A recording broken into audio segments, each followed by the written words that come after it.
Okay, all right, we'll get started, everyone. So, thank you very much for joining us this evening for our third GovHack virtual conference for 2020. So, this forms part of a series of conferences prior to our main event being held from the 14th to the 16th of August. So, in just over 3 weeks' time. Okay, all right, we'll get started, everyone. So I'd like to Thank you very introduce much our for joining us this speaker evening for for the our night. third GovHack virtual She conference is for from 2020. Hackathons Australia. So this forms part of a series of conferences prior to our main event being from the 14th to the 16th of August. So in just over 3. All right, apologies for that. So as I was saying, just introducing the speaker for tonight. So we've got Angela B. Chan with us from Hackathons Australia, and she's going to talk to us about hackathon mindset. So really excited to have her with us tonight. And I'd like to hand over to you to get started, Angela.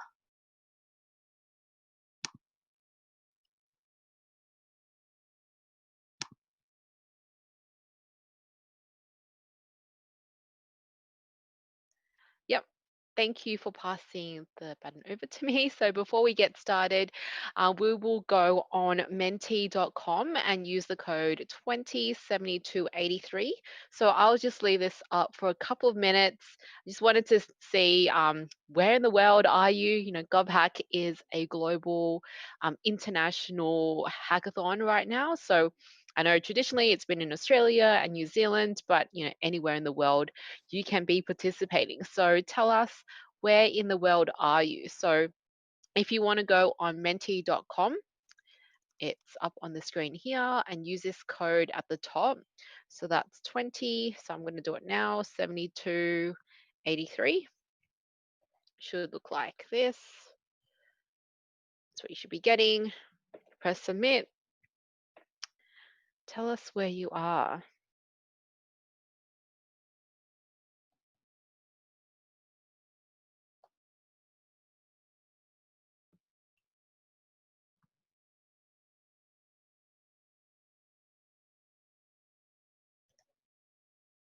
Cool. We've got people like all around Australia and New Zealand in literally every state. This is great. Someone from Brisbane, Melbourne, a couple from Melbourne. Excellent. Our second warm-up question is, if you are still on that screen, have you been to a hackathon before? So give me a yes or a not yet. So that will just help me know whether or not I should go through kind of the basics of the hackathon. That would be a good thing to do. So we've got quite a few people on the call. Excellent. Most people have been to a hackathon. Great. I love GovHack. I started going to GovHack. I think I was telling Jason, who's part of the team, I think it was 2013. And since then, I've participated as a team member and then started organizing it, and then now support through Hackathons Australia and Hackathons International. And yeah, wow, it's been 7 years. So it's been part of, I feel like, my life. GovHack actually started in 2009 in Canberra, and a lot of let's just say the Hackathons Australia team first came together at GovHack when we started participating in hackathons as a team. So this is a special treasure and plays a big part of our lives and our DNA, which is why we are continuously supporting this great hackathon. Okay, so I'm just going to exit this screen right now and then get to my presentation.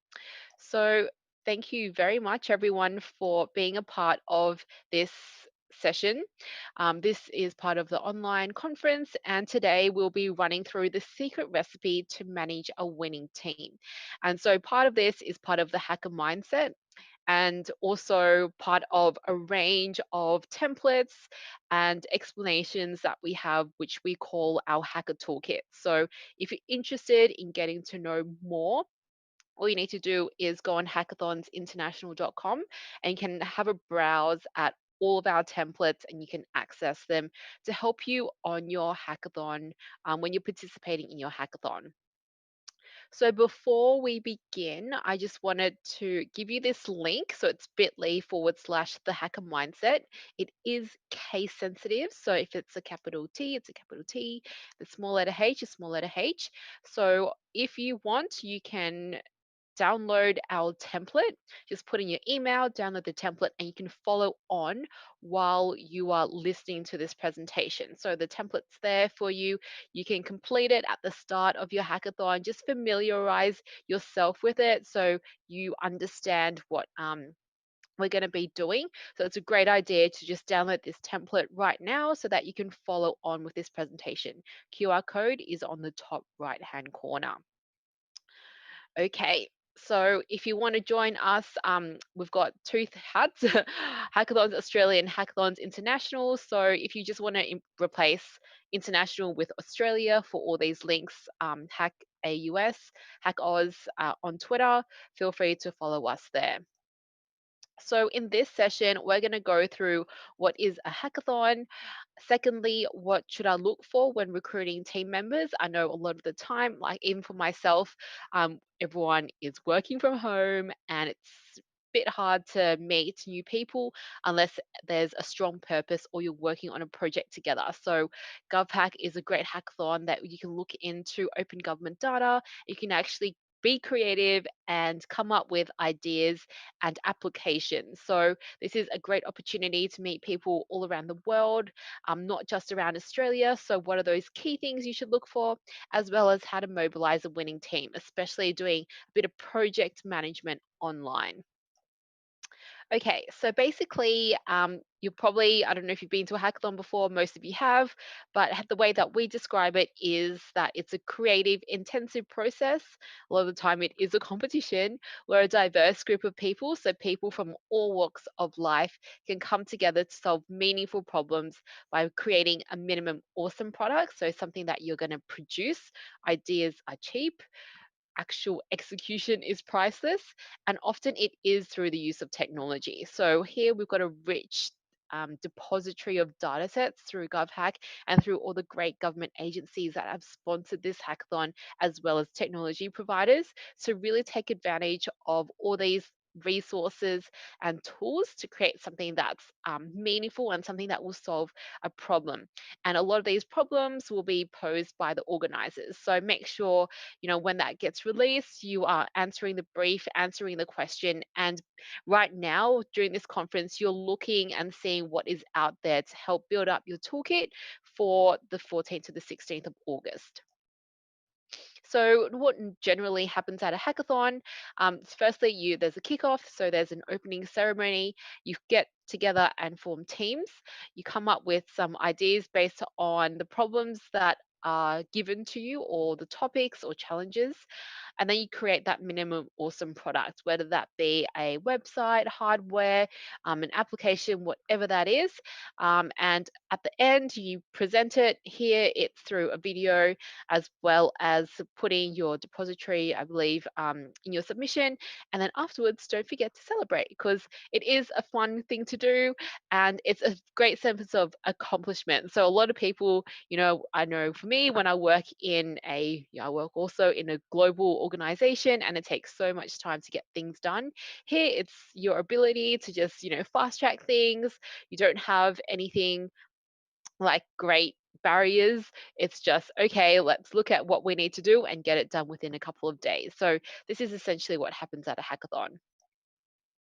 So if we want to generalize the types of people who go to hackathons, and especially if you are looking at recruiting team members, one useful framework that you could use is what we call the minimum viable team. So here you've got the hipster, the hacker, and the hustler. So essentially, the hipster is the person who designs that customer experience or user experience. So the person who's quite creative in terms of visual elements. Then you have the hacker. Traditionally, this is someone who does software development. You might look also into people who are data scientists, or whatever else it is that you want to integrate, depending on what you want to come up with. And then the hustler is the person who creates that sell. So creating that video and that pitch, looking into research, deeply understanding the customer problems, that's what the hustler does. So the hipster, hack, and the hustler, they're the designers, the creators, and the sellers. Normally in this environment, what I normally do when I go to hackathons is nominate a herder, and this herder is not the hustler. There's a massive perception that the hustler is also the herder, but like I know in a lot of hackathons that I've been to, this herder, who is the person who is probably like the project leader or manager, make sure that everyone is on track. You've got milestones that you want to achieve and things that you want to build. So getting everyone together, talking to one another, ensuring check-ins are in place. It could be the hipster, could be the hacker, it could be anyone. So this person forms more of a leadership role within the team. So what do I look for when I'm recruiting a team? There are a couple of elements here. So it all starts with the 4 C's: the connection, collaboration, creation, and commitment. So firstly, it's a connection. So if you're talking to people on the GovHack hackerspace, I always look to see whether or not like we can, having that gut feeling, building that rapport within one another. A great conversation starter is asking people, what are your strengths? What are your skills? What do you want to develop in? So just having that immediate connection is really important. Of course, if you start talking with someone, you don't have to be in the same team as them. You also need to understand what their values are and what they want to get out of this hackathon.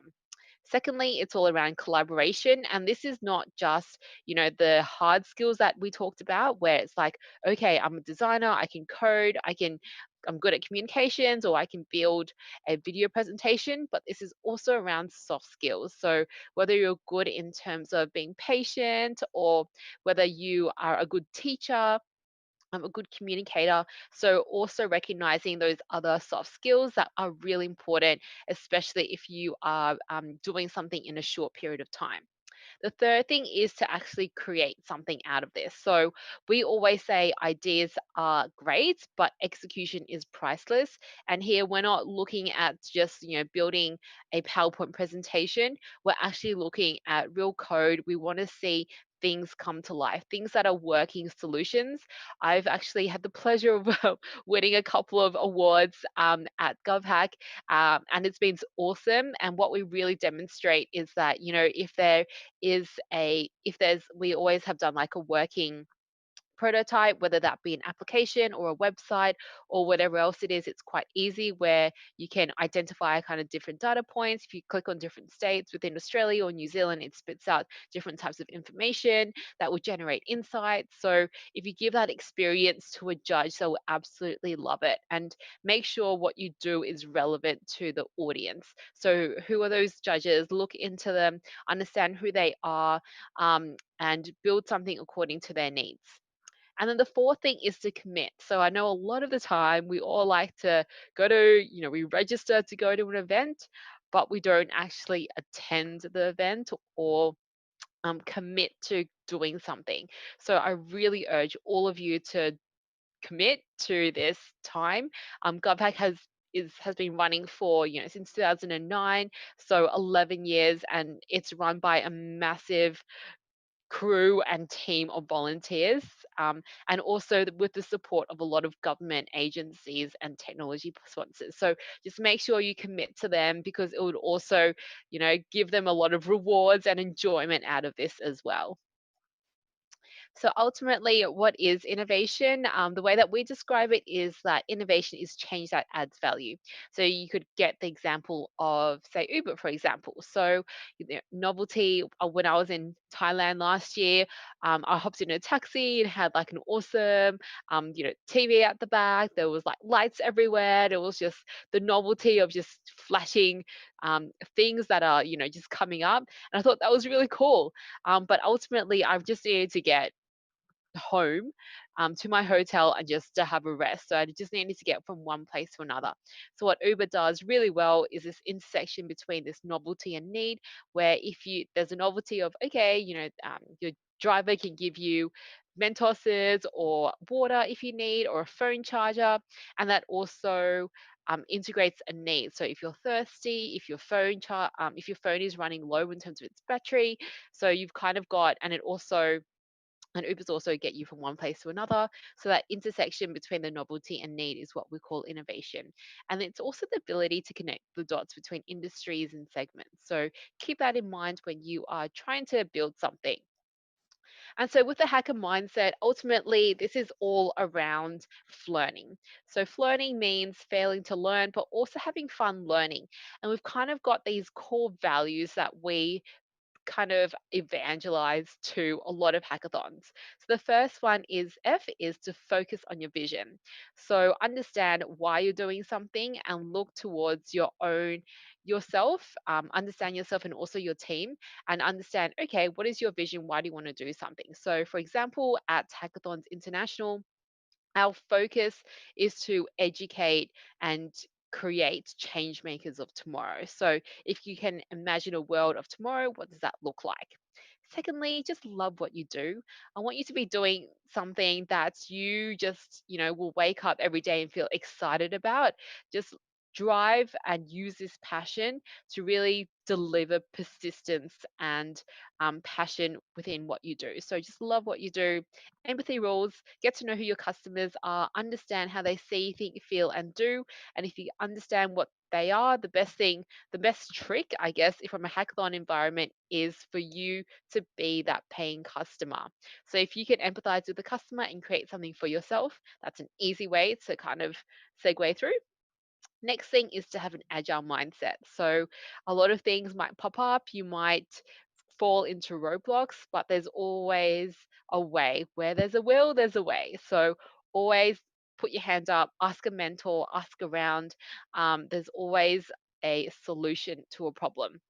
The next thing is to reflect on your experiences. And this is what I think really fast tracks a lot of leaders. I've used hackathons, like I did like 30 to 40 hackathons over 3 years, and that to me was my second university degree, you could say. So, what I did after every hackathon was just write down what worked, what didn't work, and ways that I could improve. And this reflection, and if you do this on a habitual way, can really help you build your resilience, and also build, I guess, your mindset so that you are improving yourself continuously, and you always want to be a constant learner. And the last thing is to just network vigorously. I know, like when I went to hackathons, I looked up every judge, every mentor, went to every workshop, and then connected with all of the speakers that I thought built were really impactful, and kind of said, okay, hey, Susie, I really liked your talk about flirting. Like, flirting is a concept that I've never heard about, and I really want to integrate that in my daily life. And so, kind of giving that feedback to the speakers or to the mentors is also really good. And this also builds up your network for the future, whether you want to start your own startup, or if you're finding a job, or if you are just really eager to learn about different things. So this is the hacker mindset. So learn, focus on your vision, love what you do, empathy rules, have an agile mindset, reflect on your experiences, and network vigorously. And if you have any questions, I'm just going to pause a little bit here.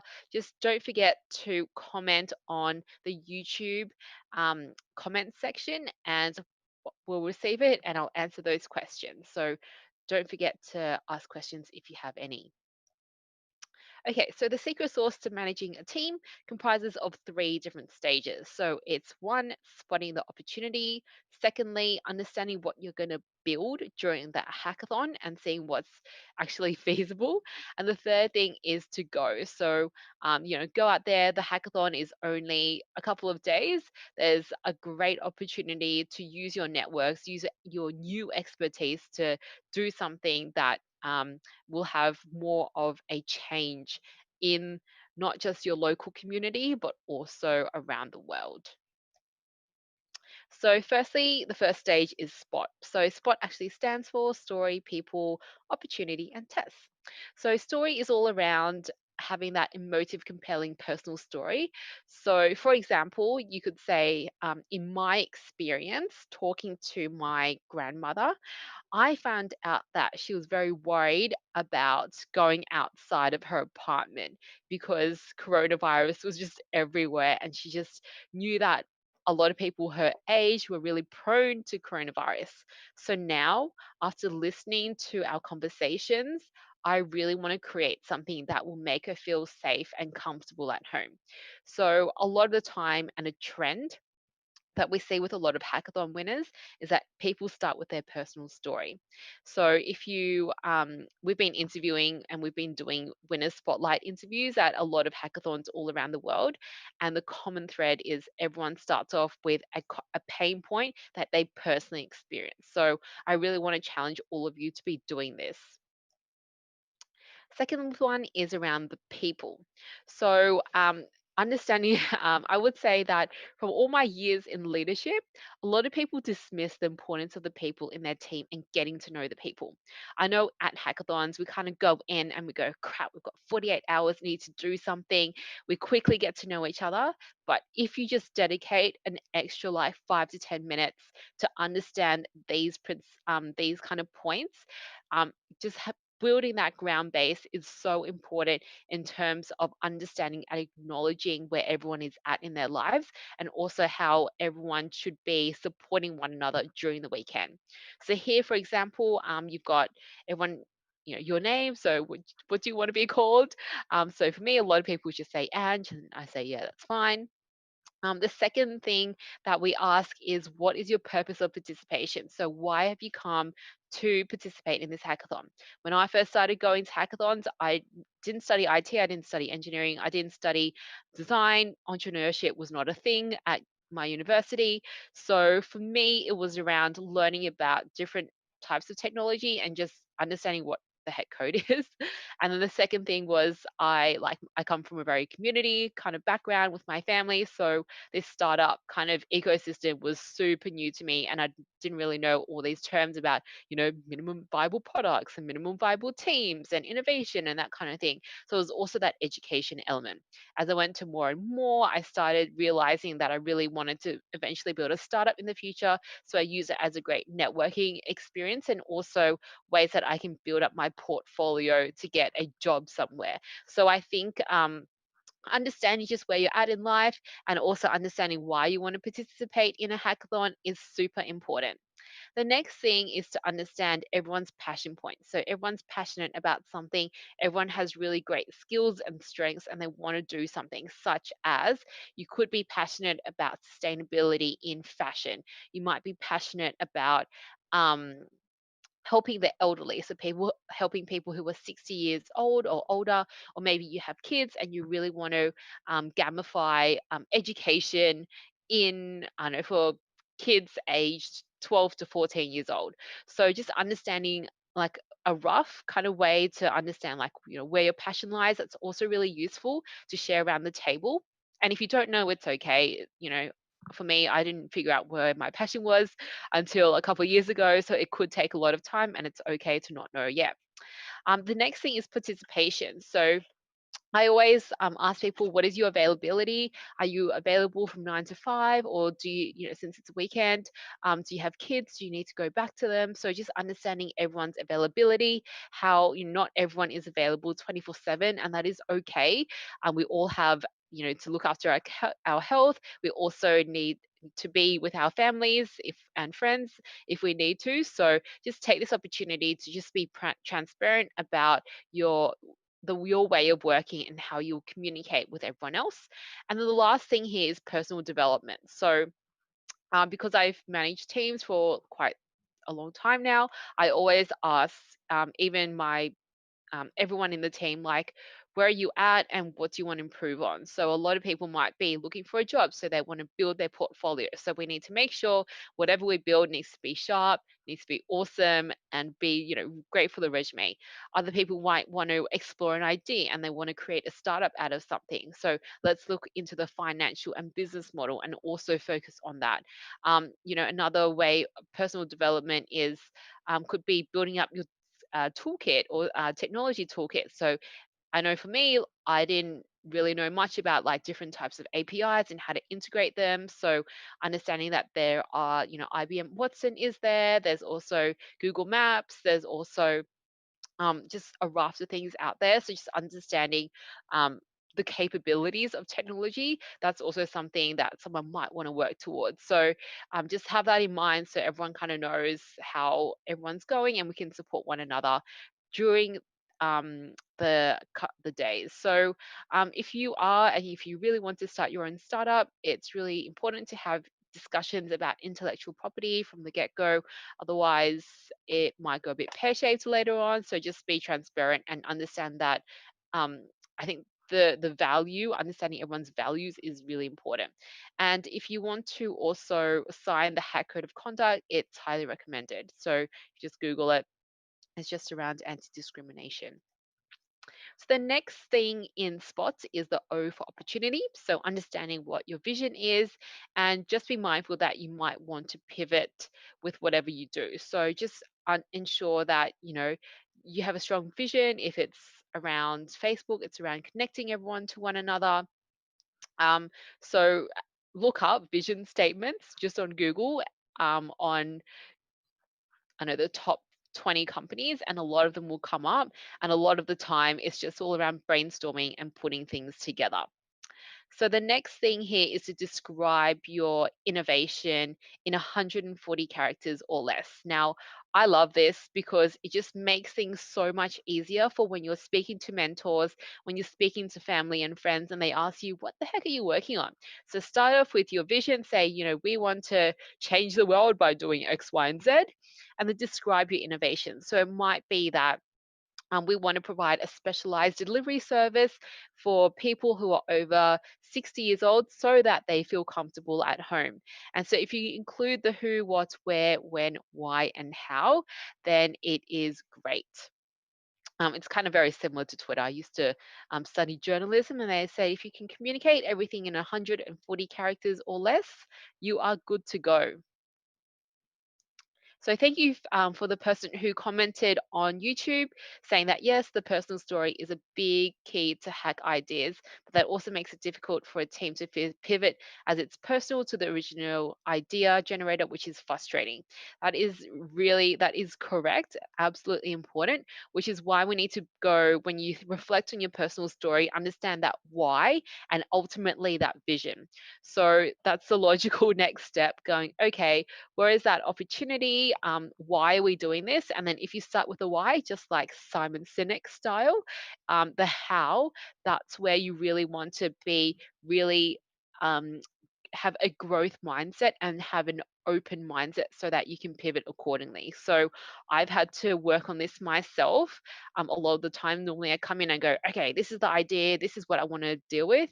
But if you um, that's why I actually go to hackathons because I can talk to other people and be challenging myself and to really push myself to say, okay, this is just one perspective, but what are the other perspectives out there? What I found really useful is that if there's data out there that can prove that this is the direction that you should take, that would really help, especially if you have someone who's very much a bit narrow-minded. Just ask them to be more open-minded. So the next thing is T. So the last thing in SPOT is to test and validate your assumptions. So I spoke very briefly before about data and supporting that, especially if you want to pivot.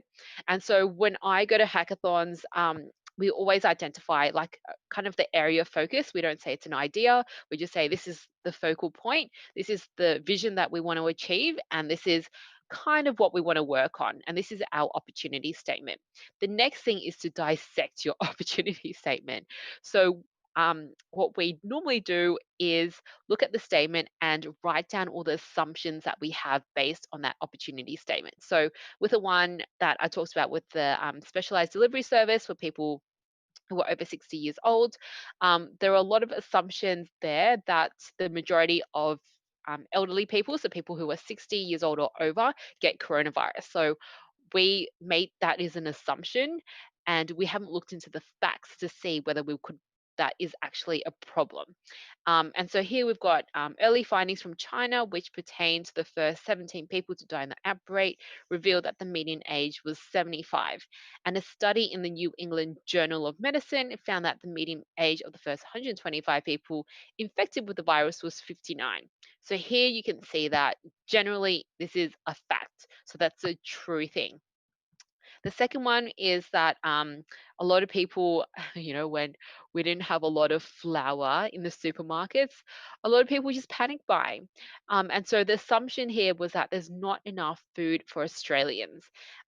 Well, when I looked into this and I literally just did a quick Google check, 2 minutes, I found that according to the National Farmers Federation, imported food only accounts for 15% of daily supply. And about two-thirds of Australia's produce is exported, meaning we make plenty more than we actually consume. And for farmers, it's pretty much business as usual. So maybe instead of going, oh my gosh, there's nothing in the supermarket, it's more maybe there's a problem around the supply chain of getting food from the farmers onto our plate. So here we can see that, okay, we really need to pivot straight away and to see what the solid problem statement is and to just work at it and to refine it. Now, the second phase of this, of kind of getting a great team to work really well, is to build. So understand what exactly that you are going to build. So look into the goals. So it could be just based on the thing that I just said before. It could be a specialized delivery service, or it might be a data mechanism to integrate the stock or inventory numbers of several supermarkets in a special or localized area. So just be realistic about what goal you want to achieve. And I always kind of put right in front of me the pitch date and time that this presentation is due. So we're also working backwards.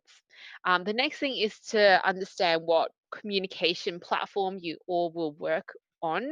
So instead of messaging everyone separately, just make sure that there's transparent communication amongst everyone in the team, and then put your judging criteria up. We always do that, especially with GovHack. Um, what we normally do is just look at all the prizes that are available, map it out and go, which prizes do we want to look for? What are the data sets that we feel like is good?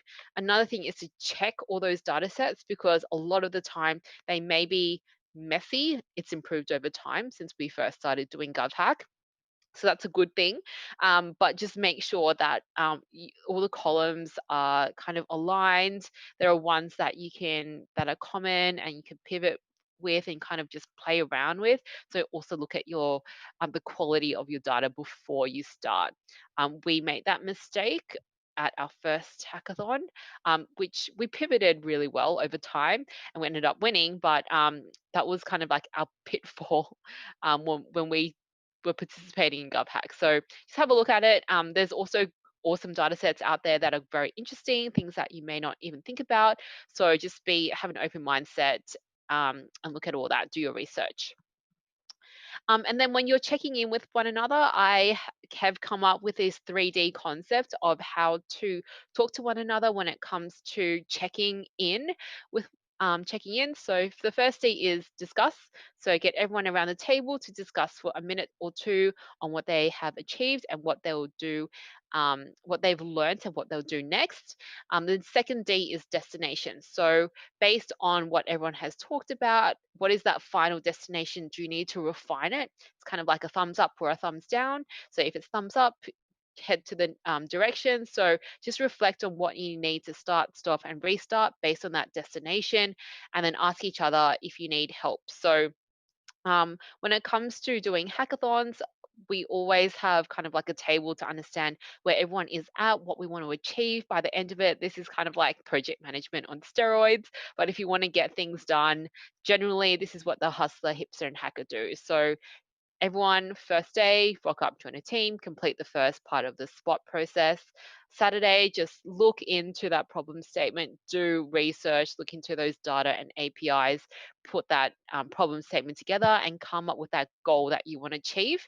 And then, everyone kind of goes out, they, work on the pitch or the user experience or creating the product, and then checking in a couple of times during the day, and then eventually everything will come together in the last minute and you'll be able to celebrate your amazing achievements at the end.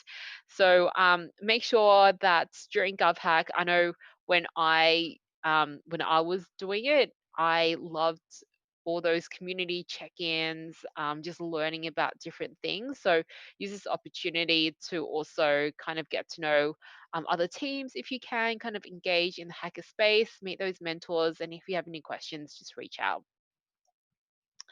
So the third phase of the secret recipe to managing a winning team is GO. So GO stands for growth and optimize. So if you do want to continue on with your project, growth, this is kind of a formula that I run by. So firstly, understand who your target market is and how you'll provide value to your customer, whether that be, you know, specialized delivery, or you're going to gather a lot of different data, or it's around data visualization.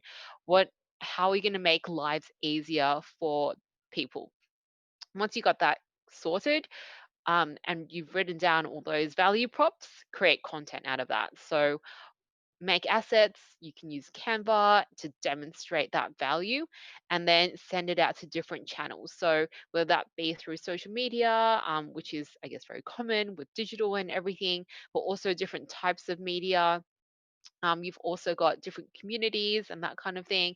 So look into different channels to belt out all that value that you're going to deliver to the customer, and always have a call to action. So what is the next step? How do people find out about you? How do people get involved when you launch your product?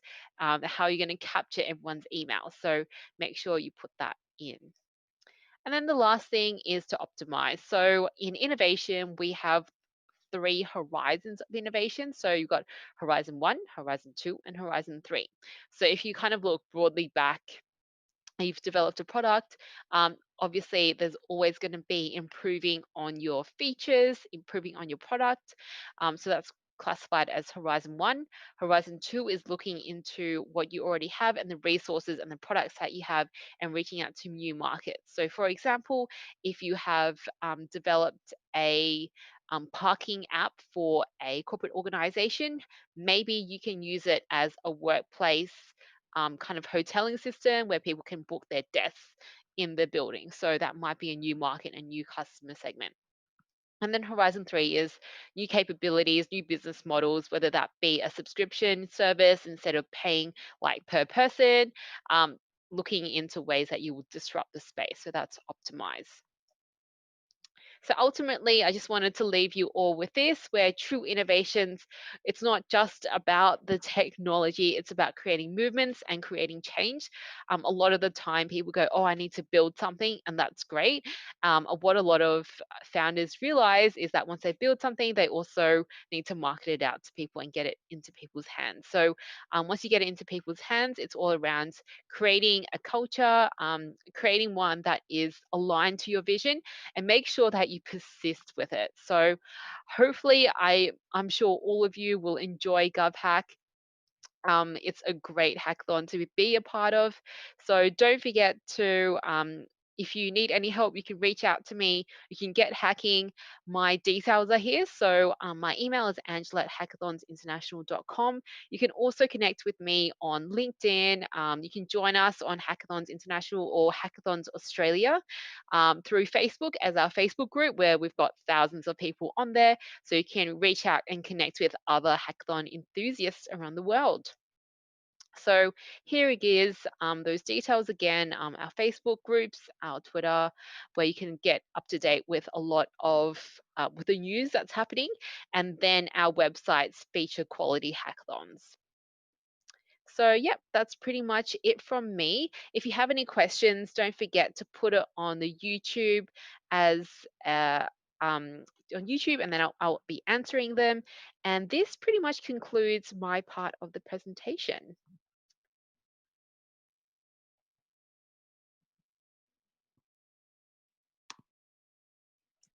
Cool. Thank you so much, Angela. I really appreciate your time tonight, as I'm sure everyone else did.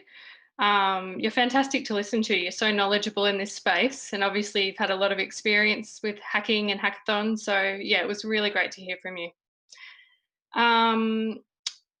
Once again, thanks everyone for attending, and we've got a few other sessions coming up in our series of pre-conference events. Tomorrow night, our data team will be talking all things data. So if that interests you, feel free to sign up via our Hackerspace, which was the way you would have signed up to tonight's event. So that's running at 7 p.m. tomorrow night. And we've also got a series of other events running next week, which once again, feel free to check out our Hackerspace for them. Thanks again so much for coming along.